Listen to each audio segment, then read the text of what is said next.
దివ్యాంగుల విషయంలో ఏ ప్రభుత్వం వచ్చినా సరే ఏదో ఒక రచ్చ అయితే తప్పదా అన్నట్టుగా ఉంది. ఎందుకంటే గత ప్రభుత్వ హయాంలో చాలామంది దివ్యాంగుల విషయంలో అప్పట్లో ఎందుకంటే వికలాంగులకి గనక పింఛన్ తీసుకోవాలంటే సదరన్ సర్టిఫికెట్ అనేది చాలా కీలకం.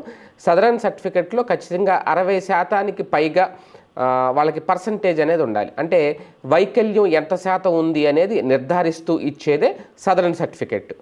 100కి 100% ఉంటే 100% ఉంటే ఖచ్చితంగా పూర్తిగా వాళ్ళకి డబ్బులు వచ్చేస్తాయి. ఇప్పుడు మొన్నటి వరకు 3,000 ఇచ్చారు, ఇప్పుడు 6,000 ఇస్తున్నారు. అయితే గత ప్రభుత్వం జగన్మోహన్ రెడ్డి గారి హయాంలో అసలు వికలాంగుల వైపు చూడలేదు, దివ్యాంగుల పింఛన్ పెంపు అసలు పట్టించుకోలేదు ఒక రకంగా. కానీ ఇప్పుడు రాష్ట్ర ప్రభుత్వం రాగానే మామూలు వృద్ధులకి వితంతువులకి ఇచ్చే పింఛను పెంచారు, అలాగే దివ్యాంగుల పింఛను కూడా రెట్టింపు చేశారు. ఓకే, గుడ్ పరిణామం, అది మెచ్చుకోవాలి. కాకపోతే ఇప్పుడు కొత్తగా పెట్టిన ఆంక్షలు ఏంటి అంటే మళ్ళీ వాళ్ళు సదరన్ సర్టిఫికేట్ తెచ్చుకోవాలంట వెళ్ళి. ఇది నిజంగా సాధ్యం అవుతుందా?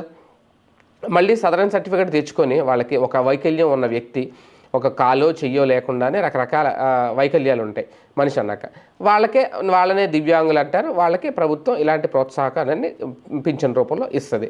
ఇప్పుడు నిన్నటి వరకు తీసుకొని సదరన్ సర్టిఫికెట్ మీద పింఛన్ తీసుకున్న ఆ దివ్యాంగులు ఎవరైతే ఉంటారో వాళ్ళకి ఇప్పుడు మళ్ళీ పర్సంటేజ్ తగ్గిందనో లేదంటే వాళ్ళకి వైకల్యం అంత లేదని మళ్ళీ ఇంకో సర్టిఫికెట్ వస్తే వాళ్ళకి ఆ పింఛన్ తగ్గిపోవడం రాకపోవడం జరిగితే వాళ్ళ పరిస్థితి ఏంటి?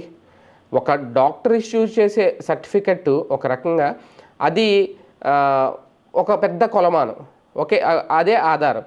ఇప్పుడు దాన్నే తప్పుపట్టడం అంటే ముందు వీళ్ళలో వైకల్యం పర్సంటేజ్ తగ్గించడం అంటే ముందు ఆ గతంలో ఇచ్చిన సర్టిఫికేట్ ఇచ్చిన డాక్టర్ని సస్పెండ్ చేయాలా, వీళ్ళ పింఛన్ రద్దు చేయాలా, లేదంటే ఆ డాక్టర్ గుర్తింపు రద్దు చేయాలా, ఆ డాక్టర్ రిజిస్ట్రేషన్ రద్దు చేయాలా, ఏది రద్దు చేయాలి?